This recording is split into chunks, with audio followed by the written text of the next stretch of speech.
I think of it a little more like, rather than trying to be Sisyphus and push that rock up the hill, I think of it a little more as how water goes around a rock, down a river. Like, tenacity to me really means, more, it's more scientifically rooted. It's more about iterating.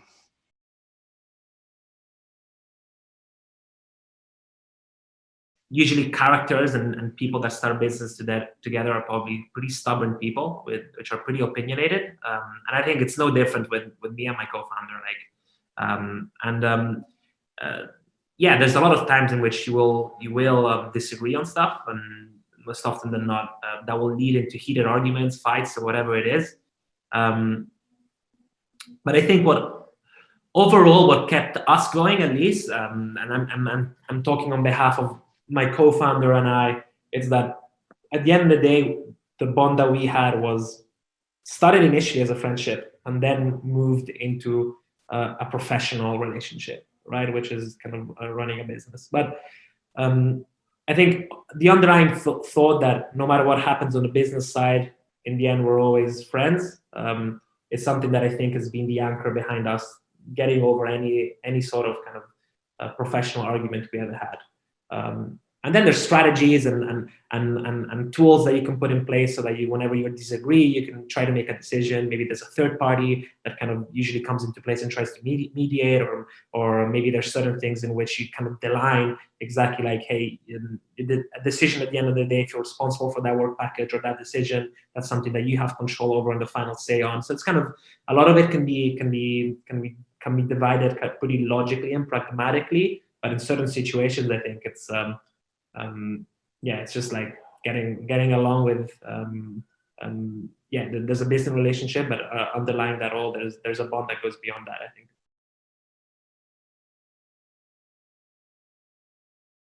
I think just never giving up. And I think that's kind of summarized on that. I think one of the big things is, I think a lot of people in our place, and that's both for myself and my co-founder, and to be honest, I think I'm so lucky that I have a great co-founder, because a lot of people are, I don't know how solo founders do it. I don't know how people that don't have a great bond with their founders do it. But I think there's certain situations in which I found it very difficult not to give up. And I think that's true for a lot of people. In a lot of cases, like emotionally, physically, I think we've been pushed to certain situations where it was difficult, really difficult for us to continue, but somehow we found the strength or the drive to be able to continue going forward.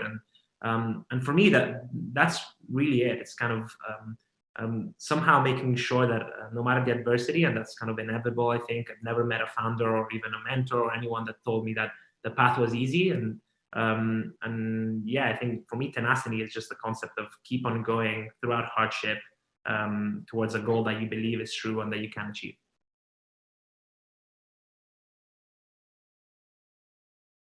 In my opinion, not just in entrepreneurship, yes, it is essential for in every sphere of life. And I feel it's a mindset, it's an attitude towards towards excellence, or to make a difference in the world, to make it a better for the better.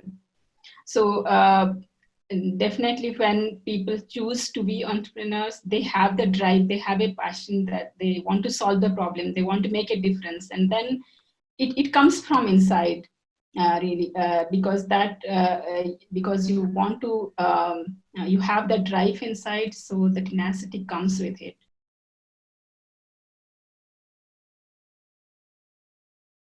I think the ability to take on pressure or take on I guess pain, is pretty much the same. It's just the effect that certain things have on you right now have less of an effect. So I think if I go back 2 years ago, there's certain things which I thought, oh my God, this is the end of the world. That's it. It's the end of the business.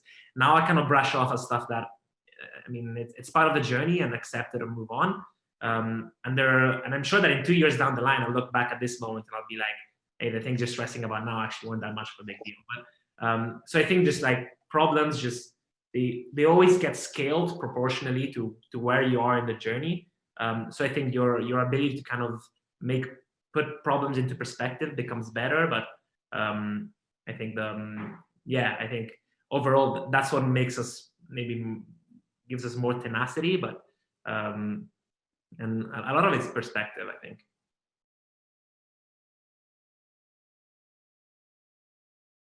People really don't quit, but they find another way to make a difference. Like all we want whenever we are choosing something, like we choose to be an entrepreneur, is to solve a problem and to make a difference, as I said before. So when things go really wrong, maybe you are quitting at that point of time from in that space, but you're not really quitting. You will find another way to do things.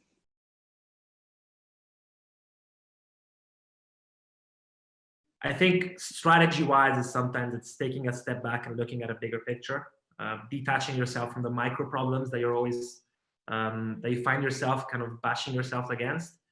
The other thing is take other people's opinions as a suggestion, but ultimately the decisions are yours. And a lot of the times, I think a lot of the things that kind of really affect us is what people around you, and there's kind of mental whiplash everywhere. There's advice coming from different directions, and you constantly find yourself having to make difficult decisions. And at the end of the day, is kind of having the conviction that the decision you made at that time was the best you could do, and sticking with it and moving forward. And yeah, and ultimately having faith in yourself, to be honest. Somehow always believe that you can see it through, and that pain is temporary, right? I think those are kind of maybe the three big things that I would say, kind of whenever it's a difficult position, just take a step back, look at the big picture, believe in yourself, and take opinions as opinions, and not as something that that should affect how you feel about yourself or how you're running your business.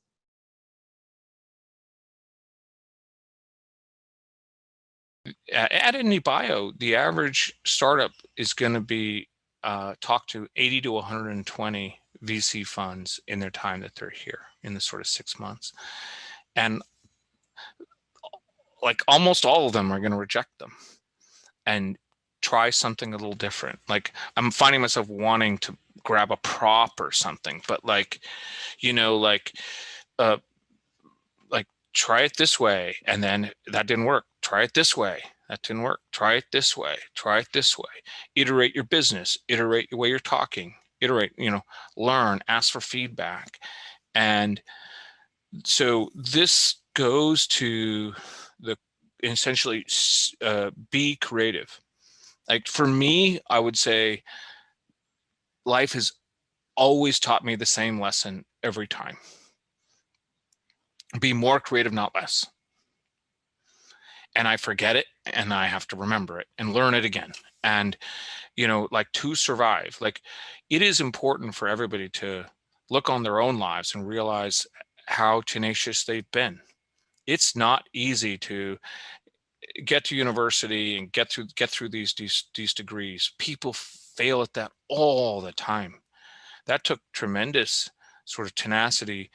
And to do that, it often meant, you know, you get stuck and you have to figure something out, try it a little bit different, or significantly different, or radically different. But it's about finding, having the mind that allows you to say, it's okay, I rejected, I can take that blow, I'm still here, I'll try it a little different or significantly different.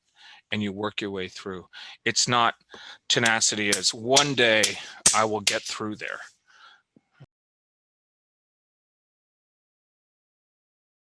It was right after the Rebel Bio accelerator. We were going strong. We went in the middle of a pivot. We had we were 6 people at the time. So I guess at that time it feels like you're massive, because it's the first time you grow a team. So like, wow, the company's going so well. And we entered the program, and we thought we knew what we were doing, kind of full throttle growing. By the end of it, we realized that we did a lot of strategic mistakes. And this came from like, in hindsight, I can dissect the problem, but I guess, yeah, I don't want to get stuck on the detail. But long story short, we went through a pivot. We were running out of money. We had 6 people that we hired, and we had to let them all go. And we found ourselves in a position where we thought, hey, we're going to conquer the world. We've got this great team. And then we found ourselves sitting in the same cafe that we were sat on the 1 year before that, just myself and my co-founder, without a team, and going back to a lab, just me and him working on this new product, which was the pivot. And at that time, personally, that's pretty difficult, and obviously there's a lot of kind of pressure around it, which I guess it's inevitable. But at the same time, you speak with your investors, and they're like, "Guys, you know, it's not an easy conversation to have. It's not only you're pivoting your business, but you don't have a team anymore. You don't have money in the bank either." So you know, the initially it becomes a very difficult decision to make, and when you try to kind of speak with your even existing investors, it becomes difficult to sell, because obviously it seems as if you did a lot of mistakes, right? And convincing them to back you going forward, it's not easy. And so we found ourselves pretty much stranded and alone, just myself and my co-founder. And I think that was that's when we hit rock bottom. We were pretty much in a terrible state, but somehow we don't know why, and I think that's why I think a co-founder is so important. I think working together, we try to get we got our strength back. We found ourselves going back into the lab and literally reworking on the product with our own hands, which is something that obviously with a team you start doing less, especially if you're a founder. But and then at that point we kind of rediscovered, I think, it kind of it gave us. It made us understand why we were working what we were working on, and actually made us realize that I guess a new direction is something that was truly going to have a massive impact, and slowly we started going again. And then at the back of that, I guess that's where believe in yourself, I think, comes into place a lot, because there were certain things that we knew we could do, and we worked towards, and in the end we ended up raising a round which was much bigger than anything our investors, I think, were expecting us to raise. And working towards a product which, again, I think it's by far much better, and I think the direction is much better than what we initially went into Rebel Bio even with. So on that point, I think that there is an inflection point, and I'm sure that we'll have multiple different occasions in which we'll have something similar where we think we're going to be failing. But I think that for us was the biggest low point. It's going from somewhere where you think that you've got new investors that back you, you've got a great team, you're building something great, to kind of seeing it disappear literally, all because of decisions that you made.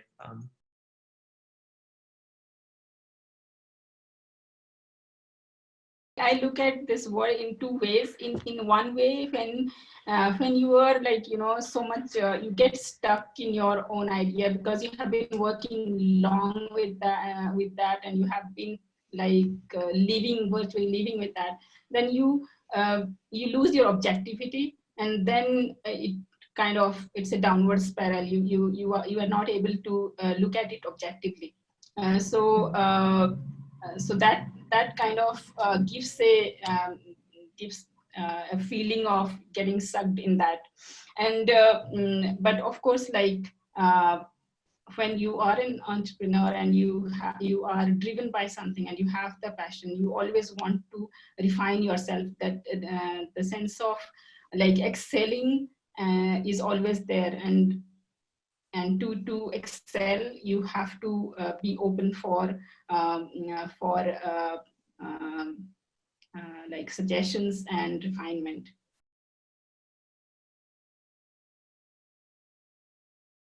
Make yourself accountable and find someone else that makes you accountable. I can't stress this enough. I think having a co-founder is the best single decision that you could do as a founder.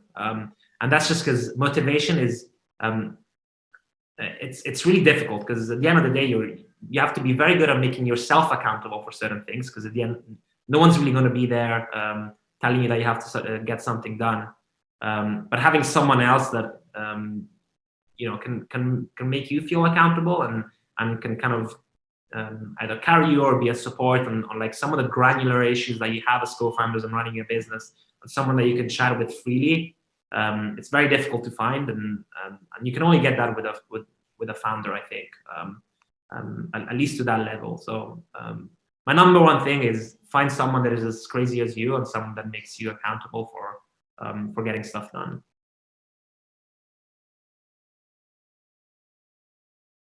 You are always pursuing towards excellence, and you're open to criticism, and you want to be better and better. You don't always have to love, but if you have a sense of kind of commitment and loyalty, at that time also you tend to excel, and you are like you don't fall into that rabbit hole.